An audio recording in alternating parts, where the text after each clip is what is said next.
Seeker. Written by Suzana Thompson. Performed by Heather Firth. Chapter 5. Friends accept you the way you are. Chloe didn't question why I kept the black patch in my hair the entire time she knew me. It was just a part of me, and she accepted that. Scott, on the other hand, had questioned me about it. "Why'd you color only that part of your hair?" "Just to be different," I answered. "Why do you want to be different?" he asked. "Why not?" I replied flippantly, although adolescence had made me self-conscious about being different. "It's just, you have beautiful blonde hair," he told me. "Thanks," I said. "So, do you like Italian food?" Scott inquired, somewhat awkwardly. He was the first and only guy to ask me out. Chloe was already dating his friend, Jeremy, and we naturally all started hanging out together after I began going out with Scott. Tyler used to joke that he was our spare guy, for when you find out that one of them's defective. Despite being the only unattached person in our group, he seamlessly fit into our little circle. We would all rather go somewhere together than have a double date without Tyler. Our couple time was separate from our outings as a group of friends. Nobody got romantic while we were all out together. It was strictly a time of goofing off and having fun with our friends. Now they had all been taken from me, and I knew who was responsible for that. Mom had cried several times since I told her the news this morning, but I had yet to shed a tear. Dad had escaped from the gloom in our house by taking Justin to a soccer game. I'm restless myself, but I want to confront what happened rather than run away from it. "I have a taste for apple juice," I informed Mom. "How about some orange juice?" she suggests. "I don't think we have any apple juice." "I already know this, which is why I chose apple." "Could you go get me some, please?" "I don't like to leave you alone when you're sick," she says hesitantly. "Please," I repeat. "I really have a taste for it, and I'm feeling better." "You shouldn't be alone," she states, and I know that the real reason has nothing to do with my illness. "Please," I beg. "It won't take long, and I'll be fine until you get back. Please, Mom." She finally gives in. "I'll be right back," she assures me. I listen as she goes downstairs and hurry into our parents' room after I hear the front door close. Watching through the window, I wait until I see her car pull out onto the street. "Silas!" I yell. "Get your creepy ass over here." He walks into the room from the hallway.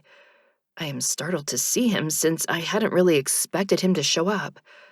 His pale face looks different, somehow appearing to be sickly and haggard. "Did you get the flu for me?" I wonder. "I don't get sick," he tells me. His voice always sounds horribly strained, so that's not a symptom of his illness. Dismissing his appearance, I explode in outrage. "You killed my friends!" "I don't kill people," he says. "I could have warned them," I exclaim. "They got killed on the way back." I had found this out by reading about the accident on my computer. Their names weren't disclosed in the article, but I knew it was them. "There was still time for me to warn them when you were here, but you didn't say anything. You knew they were going to die, and you didn't tell me." He doesn't deny it. "It would make no difference," he states in his emotionless voice. "If they avoided the accident, they would have died in some other way. It was their time." "You don't know that," I insist. "I could have tried to save them, but you didn't give me a chance." "Those with premonitions of their deaths have tried to prevent them," he explains.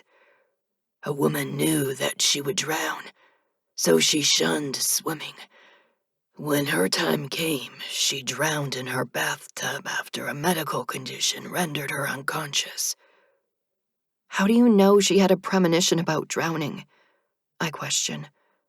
Did she tell you? I saw it, he answers. I regard him in confusion and am about to ask him to explain when I am distracted by the presence of another guy like him. Silas, the guy says, and his voice even sounds the same as Silas's voice. Why are you not attending to the dying? Oh, look, I remark venomously. Your friend is still alive. The guy turns to look at me. His eyes are a rich, deep brown, and would be captivating if his gaze wasn't so blank. She can see us. Yes, Silas confirms. I thought perhaps it was only me.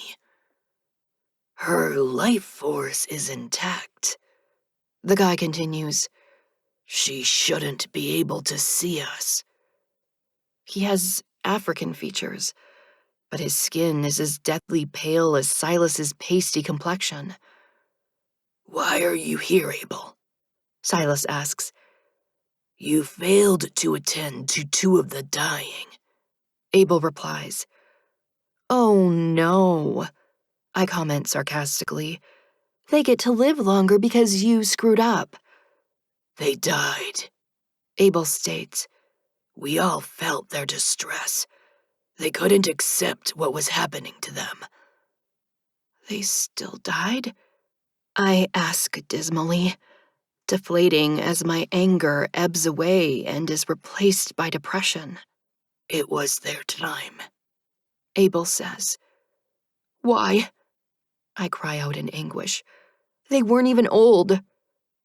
Age has no bearing on it, Abel answers me. These two were. She's talking about her friends. Silas interrupts him. She's upset about them.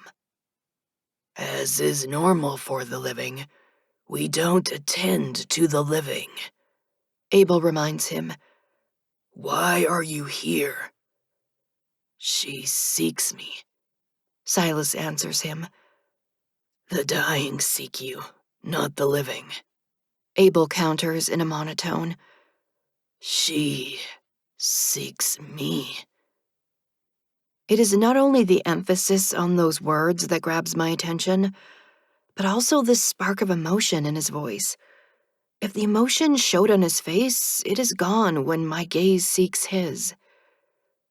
Abel continues to speak in a neutral tone. She can't sustain you. You're already at a deficit. A deficit of what? I ask. Life force, Silas explains. We are drawn to it at the right time by the dying. It dissipates if one of us isn't there to absorb it. Life force. Is that what keeps them alive? I exclaim indignantly. And you drink it like some kind of vampire, you lying murderer. I don't kill people, he says for what seems like the 100th time. Their life force is already draining from them, and I merely absorb it.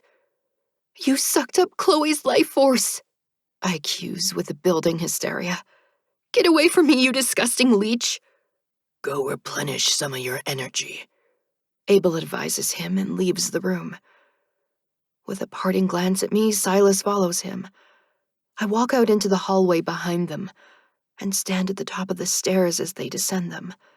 Abel disappears through the front door, but Silas walks into it like a regular person and stops short. He stands facing it, and I can imagine his dismay because I am startled too. Why can't you walk through it? I ask as I walk down the steps. He turns to look at me, and I can see an actual emotion in his dark eyes. It is fear.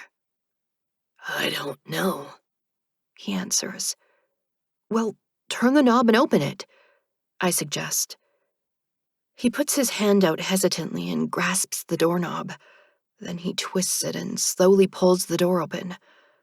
The look of wonder on his face when he glances back at me almost makes me soften toward him.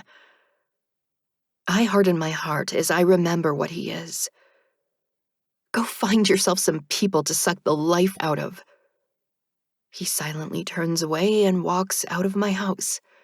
I push the door closed behind him and suddenly feel exhausted. I'm asleep on the couch by the time Mom returns from the store. It's the last real rest I get before that interminable week of funerals and sorrow.